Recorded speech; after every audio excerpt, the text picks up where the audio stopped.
नमस्कार विद्यार्थी मित्रांनो, इयत्ता 10वीच्या सर्व विद्यार्थी मित्रांचं आपल्या युट्यूब चॅनलवर सहर्ष स्वागत आहे। तर मुलांनो, संकीर्ण प्रश्नसंग्रह 5 मधील प्रश्न 15वा प्रश्न 16वा आपल्याला या व्हिडिओमध्ये सोडवायचा आहे। पूर्वीचे सर्व प्रश्न तुम्हाला पूर्वीच्या व्हिडिओमध्ये पाठवलेले आहेत बेटा। तर संभाव्यता या प्रकरणातील हे शेवटचे 2 प्रश्न आहेत बेटा। तर काय सांगते प्रश्न 15वा 0,1,2, 3, 4 यापैकी अंक घेऊन 2 अंकी संख्या तयार करायची आहे। अंकांची पुनरावृत्ती केलेली चालेल तर पुढील घटनांची संभाव्यता काढा। या 3 घटना सांगितल्या बेटा। या 3 घटनांची संभाव्यता काढायची आहे। कोणत्या घटना आहेत? ती संख्या मूळ असणे, ती संख्या 4च्या पटीत असणे आणि ती संख्या 11च्या पटीत असणे। या 3 घटनांची संभाव्यता आपल्याला काढायची आहे या नमुना अवकाशावरून। नमुना अवकाश आपल्याला तयार करायचा आहे। काय सांगितलंय? 0, 1, 2, 3, 4 यापैकी अंक घ्यायचे आहेत 0 पासून ते 4 पर्यंतचे आणि हे अंक घेऊन 2 अंकी संख्या तयार करायची बेटा। किती अंकी? 2 अंकी। मग 2 अंकी संख्या तयार करताना एक काळजी घ्यायची। तर काय घ्यायचं बेटा? कशा करायच्या तयार बघा बरं।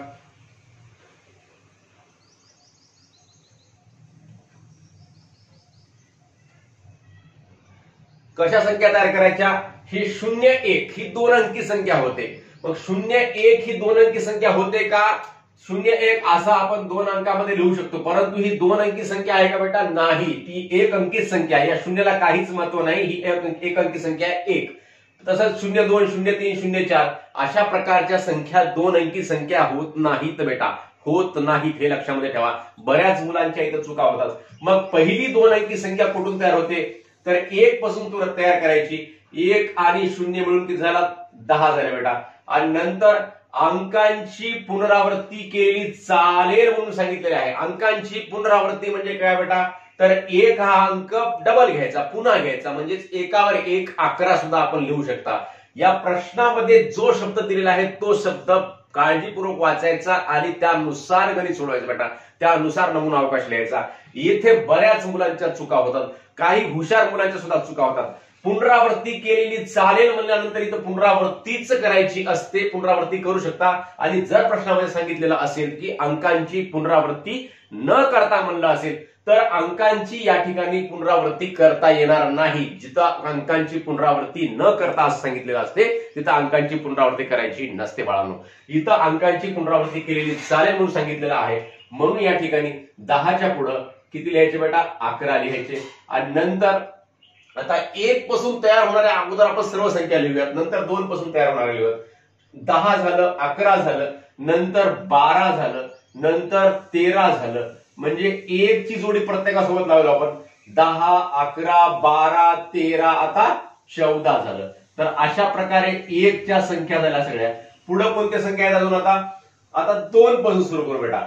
20, 2 पासून पहिली संख्या कोणती? 20, 2 ची जोडी 0 सोबत, 2 आणि 1 किती? 21। पुन्हा 2 आणि 2 किती होतात बेटा? 22। आणि नंतर 2 आणि 3 23, 2 आणि 4 किती झाले बेटा? 24 झाले। नंतर आता 3 ची जोडी लावायची कोणासोबत? 0 सोबत। 3 आणि 0 किती होतात? 30, 3 आणि 1 31, 3 आणि 2 32, 3 आणि 3 33 आणि 3 आणि 4 किती बेटा? 34। नंतर 4 आणि 0 किती? 40, 4 आणि 1 किती? 41, 4 आणि 2 किती? 42, 4 आणि 3 किती? 43 आणि 4 आणि 4 किती? 44। अशा प्रकारे या सर्व 2 अंकी संख्या आपल्याला या ठिकाणी तयार झालेल्या आहेत। यामध्ये अंकांची पुनरावृत्ती केलेली आहे बेटा। हा मग आता आपला महिरपी कंस काय करायचा? बंद करायचा बाळांनो। अशा प्रकारे आपण इथं नमुना अवकाश लिहिलेला आहे आणि या नमुना अवकाश मधली नमुना घटकांची संख्या किती आहे, एनएस किती आहे, म्हणजे नंबर ऑफ सॅम्पल स्पेस किती आहे बेटा? मोजा। 1, 2, 3, 4, 5, 6, 7, 8, 9, 10, 11, 12, 13, 14, 15, 16, 17, 18, 19, 20 आहे बेटा। म्हणजेच एनएस बरोबर आहे 20। म्हणजे प्रत्येक संख्येपासून किती संख्या, प्रत्येक अंकापासून किती संख्या तयार झाल्या? 1 पासून किती झाल्या बघा बरं? 10, 11, 2, 3, 4 आणि 5, म्हणजे प्रत्येक अंकापासून 5 संख्या तयार झाल्या। 1 पासून 5, 2 पासून 5, 3 पासून 5 आणि 4 पासून 5 संख्या तयार झाल्या. NS बरोबर किती मग आता 20 झालेला आहे. मग आता पहिल्यांदा काय सांगितलेलं आहे बेटा, घटना ए ती संख्या मूळ असणे. ती संख्या मूळ असणे, ही घटना सांगितली बेटा, ती संख्या मूळ असणे. मग ए बरोबर आहे या संख्यामधल्या मूळ संख्या कोणकोणत्या आहेत बाळांनो हे बघायचं. कोणकोणत्या संख्या मूळ संख्या आहेत? 10 मूळ आहे का? तर मूळ संख्या म्हणजे काय, संयुक्त संख्या म्हणजे काय, प्रत्येक वेळेस मी तुम्हाला सांगितलेलं आहे. प्रत्येक उदाहरणामध्ये जेव्हा जेव्हा मूळ संख्या हे शब्द आलेला आहे तेव्हा तेव्हा मी तुम्हाला स्पष्टीकरण सांगितलेलं आहे.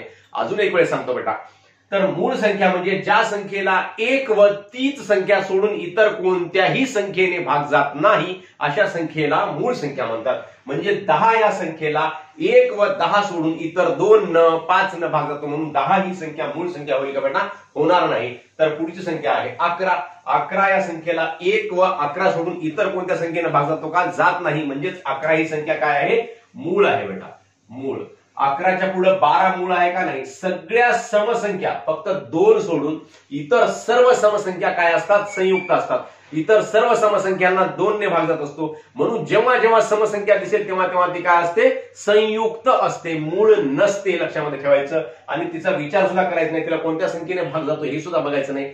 कोणती संख्या सोडून? 2 हा अंक सोडून, 2 ही संख्या सोडून इतर सर्व समसंख्या त्या काय असतात? संयुक्त असतात. 12चा विचार करायचा नाही. मग 13 काय आहे? मूळ आहे. 13ला कोणत्याच संख्येने भाग जात नाही. 14चा विचार करायचा नाही. 20चा करायचा नाही. आता 21ला 2 ने भाग जात नाही, परंतु 3 ने भाग जातो. 3 7 21 होतात, म्हणजे 21 सुद्धा मूळ संख्या नाही. 22 विचार करायचा नाही, म्हणजे सगळं काय 22 24 अशा संख्या बघितले काय असतात? त्या संयुक्त असतात. पुढची संख्या आहे 23.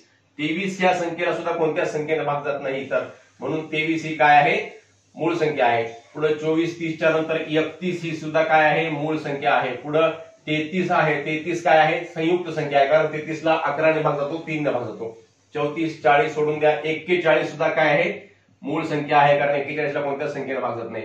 पुढची मूळ संख्या आहे 43. अशा प्रकारे एवढ्याच मूळ संख्या आहेत.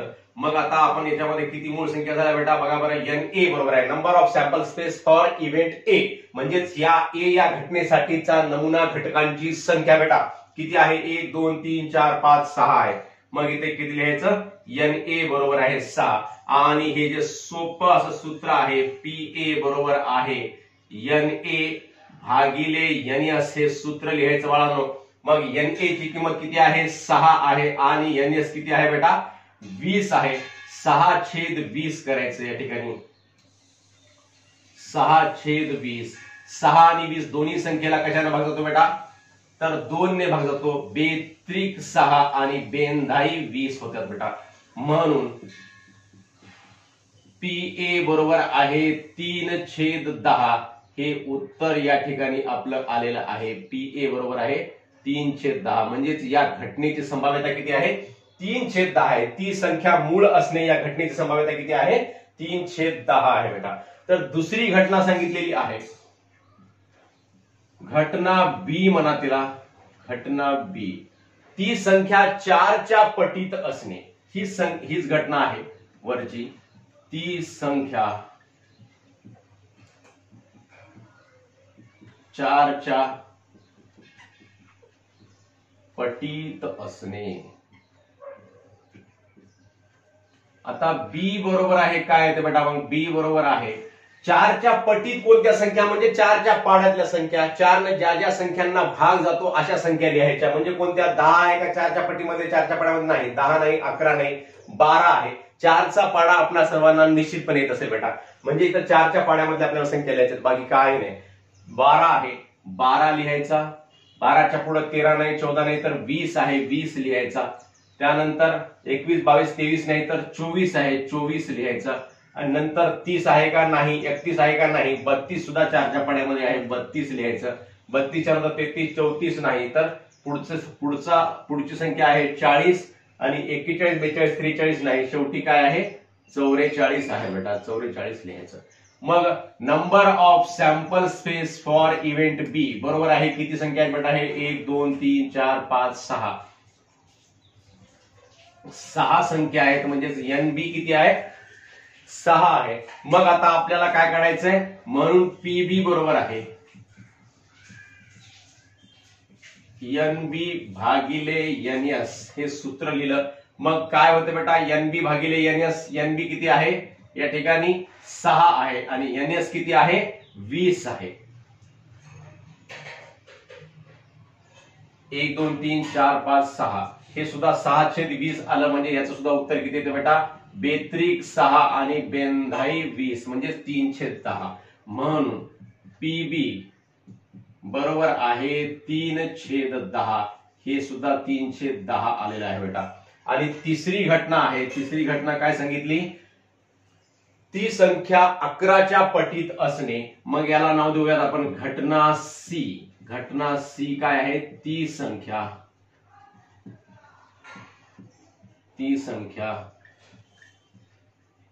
11च्या पटीत असणे. ही संख्या जी आहे या संख्यापैकी 11च्या पटीतल्या संख्या काढायच्या बेटा. मग सी बरोबर आहे, लिहूयात आपण संच लिहूयात. सी चा काय होते, 11 आहे या ठिकाणी. 11 22 33 आहे का, 33 सुद्धा आहे. 11 22 33 आणि 44. 11 22 33 आणि 44 म्हणजेच number of sample space for event C किती झालं बेटा, 1 2 3 आणि 4. 4 संख्या आहेत म्हणून 4. म्हणून पीसी बरोबर आहे एनसी भागिले एनएस. एनसी किती आहे बेटा 4 आहे आणि एनएस किती आहे 20 आहे. म्हणजेच काय होते, 4 न 20 ला भाग जातो. 4 1 4 आणि 4 पंचे 20 होतात बेटा. म्हणून पीसी म्हणजेच probability of event C is equal to 1/5 म्हणजेच 1/5. म्हणजे सी या घटनेची संभाव्यता किती आहे 1/5 आहे. अशा प्रकारे आपण या ठिकाणी प्रश्न 15वा सोडवलेला आहे. अतिशय सोपा प्रश्न आहे, फक्त अंकांची पुनरावृत्ती करता येते. हे जे भाग सांगितलेले आहे अंकांची पुनरावृत्ती केलेली चालेल. म्हणजे ह्या प्रत्येक अंकाची आपण पुनरावृत्ती करून या ठिकाणी नमुना अवकाश लिहावा लागतो, एवढं लक्षामध्ये ठेवा. आणि त्यावरून नमुना घटकांची संख्या आणि सर्व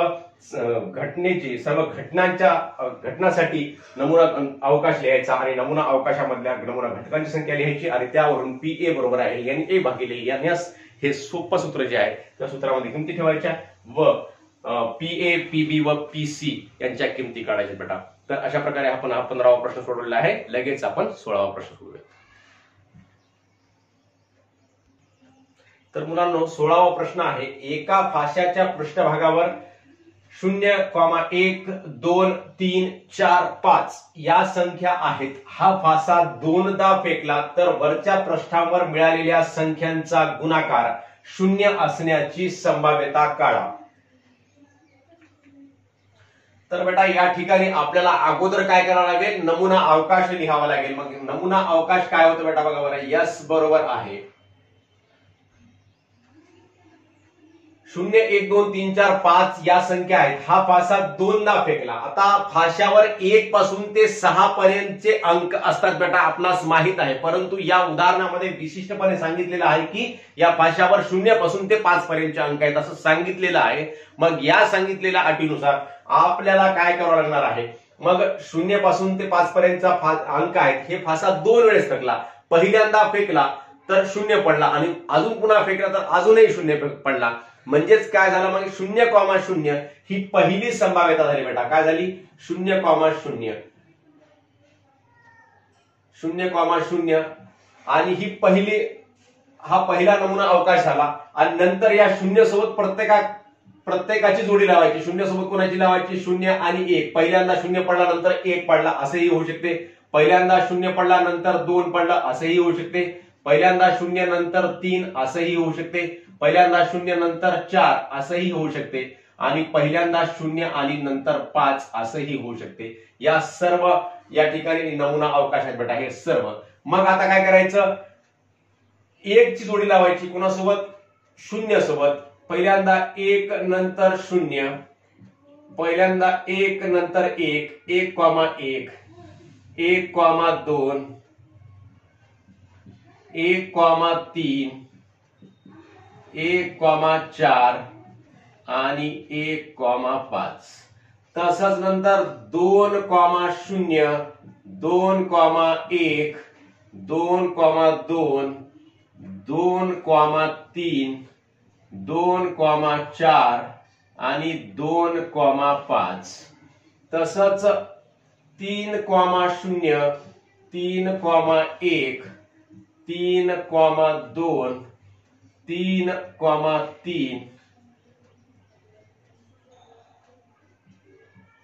3,3 नंतर 3,4 आणि शेवटी 3 ची जोडी 5 सोबत 3,5. त्यानंतर 4,1 4,0, 4,1, 4,2, 4,3, 4,4 आणि 4,5. आता 5च्या जोड्या आहे बेटा. 5,0, 5,1, 5,2, 5,3, 5,4 आणि 5,5 इतक्या जोड्या तयार झाल्या. मग आता आपण या ठिकाणी काय करायचं, हा संच बंद करायचा, हा कंस बंद करायचा, महिरपी कंस. मग याच्यामधला एकूण नंबर ऑफ सॅम्पल स्पेस किती झाला बेटा, मोजा बरं. प्रत्येकाच्या किती जोड्या आहेत, 6 आहेत. 0च्या 6, 1, 2, 3, 4, 5, 6. 6 1 6 7 2 12 7 3 18 7 24 6 35 आणि 6 6 36. म्हणजेच आपण 1 पासून 6 पर्यंतच्या जेवढ्या जोड्या राहतील आपल्या फाश्यावर, 1 पासून 6 पर्यंत अंक आहे समजा, आणि तो फासा 2 वेळेस फेकला, ही जी घटना आहे या घटनेसारखंच मग यामध्ये सुद्धा किती आले, 36 नंबर ऑफ सॅम्पल स्पेस आले आहेत. म्हणजे नमुना घटकांची संख्या किती आल्या, 36 आलेल्या आहेत बेटा. फक्त इथं अंक बदलले, बाकी नमुना घटकांची संख्या सारखीच आहे. आता यामध्ये काय सांगितलं, तर हा फासा दोनदा फेकला तर वरच्या पृष्ठावर मिळालेल्या संख्यांचा गुणाकार 0 असण्याची संभाव्यता काढा. या ठिकाणी आपण लिहूयात घटना ए. घटना ए, वरच्या पृष्ठावर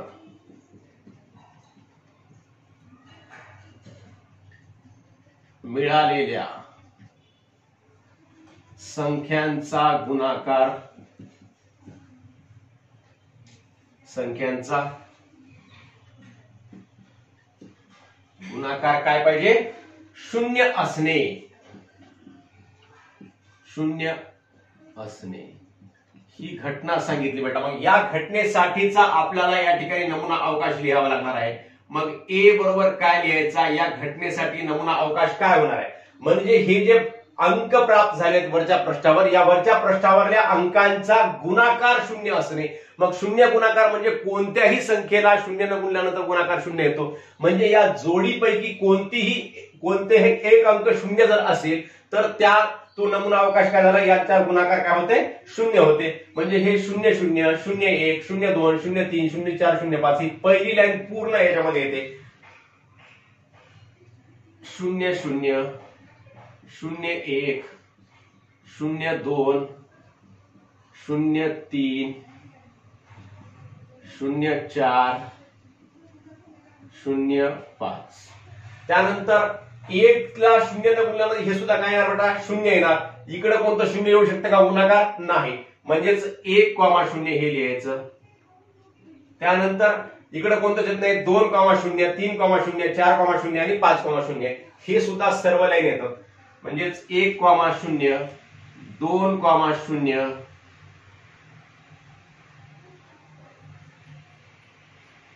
3,0 4,0 आणि 5,0. तर एवढे या ठिकाणी नमुना अवकाश आहेत की या सर्व अंकांचा गुणाकार काय ते, मिळालेल्या संख्यांचा गुणाकार, वरच्या पृष्ठावर मिळालेल्या संख्यांचा गुणाकार 0 असणे. मग या संख्यांचा गुणाकार काय येतो, 0 येतो या सर्व संख्यांचा गुणाकार. मग हा काय झाला, याचा ए या घटनेसाठीचा नमुना अवकाश झाला बेटा. मग याच्यामध्ये number of sample space for event A, म्हणजेच एन ए किती आहे बेटा, म्हणून एन ए बरोबर लिहून टाकू आपण या ठिकाणी. एन ए किती आहे, 1 2 3 4 5 6 7 8 9 10 11 7 8 9 10 11 आहे बेटा. एन ए बरोबर आहे 11 लिहून टाकूयात या ठिकाणी. एन ए बरोबर किती आलं 11 आलेला आहे. मग आता आपल्याला या घटनेसाठीचा काय काढायचा आहे PA काढायचा आहे.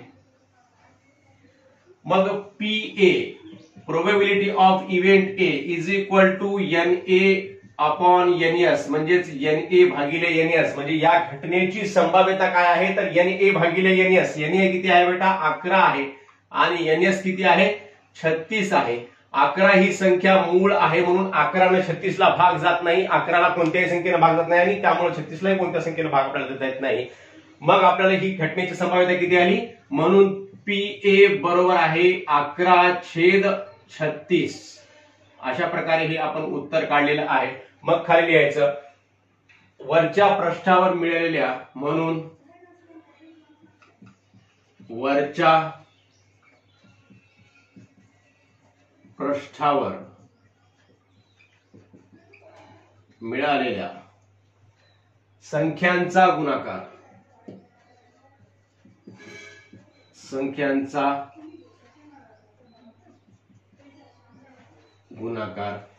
शून्य असण्याची संभाव्यता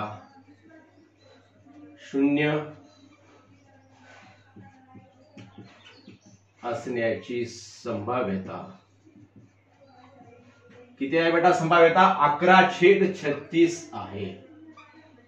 11/36 आहे. अशा प्रकारे आपण हा 16वा प्रश्न सोडवलेला आहे व या संकीर्ण प्रश्नसंग्रह 5 मधला प्रश्न 15वा व 16वा या आपण व्हिडिओमध्ये घेतलेला आहे बेटा. अशा प्रकारे आपण हे पूर्ण संकीर्ण प्रश्नसंग्रह 5 पूर्ण केलेला आहे. प्रश्न 17वा जो आहे याच्यामधला तुमच्या वर्गातील एकूण पट काढायचा, वर्गातील चष्मा वापरणाऱ्या विद्यार्थ्यांची संख्या काढायची, सर्व विद्यार्थ्यांमधून चष्मा घालणारा एक विद्यार्थी यादर्शिक पद्धतीने निवडण्याची संभाव्यता काढायची. हे सर्व तुमच्या वर्गातल्या संख्या आणि तुमच्या वर्गातील चष्मा घालणाऱ्या विद्यार्थ्यांची संख्या प्रत्येक वर्गामध्ये वेगवेगळी असू शकते. म्हणून हे उदाहरण आपण आपल्या स्तरावर आपल्या शाळेमध्ये आपल्या वर्गामध्ये सोडवायचं आहे. तर अशा प्रकारे आपण संकीर्ण प्रश्नसंग्रह 5 पूर्ण केलेला आहे व हे प्रकरण सुद्धा या ठिकाणी पूर्ण केलेलं आहे. तर मुलांनो हा व्हिडिओ तुम्हाला आवडला असल्यास नक्की आपल्या मित्रांना शेअर करा व व्हिडिओवर लाईक व कमेंट सुद्धा अवश्य करा. धन्यवाद.